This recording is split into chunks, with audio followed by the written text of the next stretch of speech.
అందరికీ నమస్కారం అండి. తెలంగాణ రాష్ట్ర ప్రభుత్వ ఉద్యోగులకు సంబంధించి రిటైర్మెంట్ బెనిఫిట్స్‌కి సంబంధించి, అలాగే పెండింగ్‌లో ఉన్నటువంటి బకాయిలు, ఇతర ఆర్థిక బిల్లుల చెల్లింపులకు సంబంధించి ఇంపార్టెంట్ అప్డేట్స్.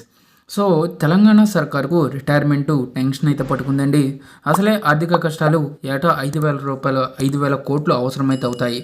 సో, 10 ఏళ్లు బీఆర్ఎస్ అధికారంలో ఉంది. పాలనలో అభివృద్ధితో పాటు ఓట్ల కోసం తీసుకున్న కొన్ని నిర్ణయాలు కొత్తగా ఏర్పడిన కాంగ్రెస్ సర్కార్కు గుదిబండలా మారాయి. 2023 అసెంబ్లీ ఎన్నికలకు ముందు కేసీఆర్ సర్కార్ ప్రభుత్వ ఉద్యోగుల విషయంలో కీలక నిర్ణయం తీసుకుంది. ఉద్యోగుల రిటైర్మెంట్ వయసును 58 ఏళ్ల నుంచి 61 ఏళ్లకు పెంచింది.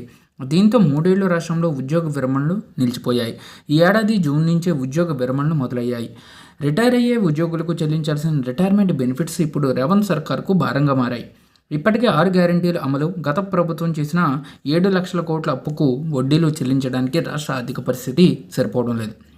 ఇలాంటి పరిస్థితిలో కొత్త ఉద్యోగాల భర్తీకి ప్రభుత్వం ప్రాధాన్యత ఇస్తుంది. వారికి వేతనాల చెల్లింపుతో పాటుగా మరో సమస్య ఉద్యోగుల రిటైర్మెంట్ తలనొప్పిగా మారింది. ఈ ఏడాది చివరి వరకు 8,000 మంది ప్రభుత్వ ఉద్యోగులు రిటైర్ కాబోతున్నారు. వచ్చే 5 ఏళ్లలో 44,000 మంది ఉద్యోగులు రిటైర్ అవుతారని అంచనా. వీళ్ళందరికీ కాంగ్రెస్ ప్రభుత్వం రిటైర్మెంట్ బెనిఫిట్స్కి చెల్లించాలి. అయితే వారికి 30 లక్షల నుంచి 50 లక్షల వరకు బెనిఫిట్స్ ఇవ్వాలి. వాటిని చెల్లించడం ఎలా అన్నది కలవరపెడుతుంది. రిటైర్మెంట్ బెనిఫిట్స్ ఎలా? ఉద్యోగ విరమణ తర్వాత ప్రభుత్వం నుంచి చెల్లించే బెనిఫిట్స్ చాలా ఉంటాయి. వారికి బేసిక్ పేకి అనుగుణంగా హెచ్ఆర్ఏ, సిసిఏ, డిఏలు కలుపుకొని మొత్తం వేతనానికి 10 రెట్లు లీవ్ శాలరీ రూపంలో ఇవ్వాల్సి ఉంటుంది. ఈ లీవ్ శాలరీ మొత్తంలో ఒక్కో ఉద్యోగికి సగటున 8 లక్షల వరకు ఇవ్వాల్సి ఉంటుంది. ఇక గ్రాట్యుటీ కింద 12 లక్షలు, కమ్యూటేషన్ రూపంలో మరో 20 లక్షలు చెల్లించాల్సింది. వేతనం నుంచి నెల నెలా దాచుకున్న పిఎఫ్, గ్రూప్ ఇన్సూరెన్స్, సరెండర్ లీవ్లు కలుపుకొని ఒక్కో ఉద్యోగికి సగటున 30 లక్షల నుంచి 50 లక్షలు చెల్లించాల్సి అయితే ఉంటుంది. ఏటా 5,000 కోట్లు అవసరం. ఉద్యోగుల రిటైర్మెంట్ కోసం తెలంగాణ ప్రభుత్వం 5,000 కోట్లు అవసరమని అధికారులు అంచనా వేశారు.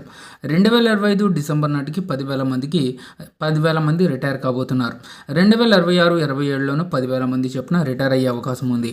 2028లో 8,000 మంది రిటైర్ అవుతారు. వీరికి బెనిఫిట్స్ చెల్లించాలి అంటే ఏటా 5,000 కోట్లు అవసరమవుతాయని అధికారులు అంచనా వేస్తున్నారు. అంటే నెలకు 400 కోట్లు చెల్లించాలి. ఇవి వేతనాలకు అదనం. ఈ ఏడాది ఇప్పటికే రిటైర్ అయిన వారితో డిసెంబర్ నాటికి రిటైర్ అయ్యే వారికి 3,200 కోట్లు అవసరమని అంచనా. బీఆర్ఎస్ నిర్ణయంతో పెరిగిన భారం, బీఆర్ఎస్ ప్రభుత్వం ఉద్యోగుల్లో ఉన్న వ్యతిరేకతను చల్లబర్చేందుకు 2021లో కీలక నిర్ణయం తీసుకుంది. రిటైర్మెంట్ ఏజ్ను 58 ఏళ్ల నుంచి 61 ఏళ్లకు పెంచింది. దీంతో 2024 మార్చి 31 వరకు ఉద్యోగ విరమణలు ఆగిపోయాయి. ఆ తర్వాత నుంచే రిటైర్ అవుతున్నారు. దీంతో బీఆర్ఎస్ సర్కార్కు ఎలాంటి ఇబ్బంది కలగలేదు. కానీ ఇప్పుడు ఆ భారమంతా కాంగ్రెస్ సర్కార్పై పడుతుంది. 4 ఏళ్లలో 20,000 కోట్లు. తెలంగాణలో ప్రభుత్వ ఉద్యోగుల రిటైర్మెంట్ కోసం ప్రభుత్వం వచ్చే 4 ఏళ్లలో 20,000 కోట్లు సమకూర్చుకోవాల్సిన అవసరం ఉంది. మరోవైపు ఉద్యోగులకి సంబంధించి 4 డిఏలు పెండింగ్లో ఉన్నాయి. కేసీఆర్ సర్కార్ ఉద్యోగుల జీవిత బీమా ఫండ్ను వాడుకుంది. అది కూడా ఇప్పుడు కాంగ్రెస్ సర్కార్ చెల్లించాలి. ఇవి సర్కార్కు తలకమించిన భారంగా మారాయి. మరో ఏడాది పెంపు ఆలోచన. తెలంగాణ సర్కార్ భారం తగ్గించుకునేందుకు రిటైర్మెంట్ వయసును మరో ఏడాది పెంచాలని భావిస్తున్నట్లు సమాచారం. ప్రస్తుతం ఏపీలో రిటైర్మెంట్ వయసు 62 ఏళ్లుగా ఉంది. తెలంగాణలో 61 ఏళ్లుగా ఉంది. ఏపీ తరహాలోనే తెలంగాణలో కూడా రిటైర్మెంట్ వయసును మరో ఏడాది పెంచితే అధిక భారం తగ్గుతుందని రేవంత్ సర్కార్ ఆలోచన చేస్తున్నట్లు సమాచారం. ఎలా చేస్తే భారం తగ్గుతుందా, ఎంత తగ్గుతుంది అనే వివరాలు సేకరిస్తుందని సమాచారం. ఏజ్ పెంచిన పక్షంలో రిటైర్మెంట్ బెనిఫిట్స్ను బాండ్స్ రూపంలో ఇవ్వాలనే ఆలోచన కూడా ఉందని తెలుస్తుంది.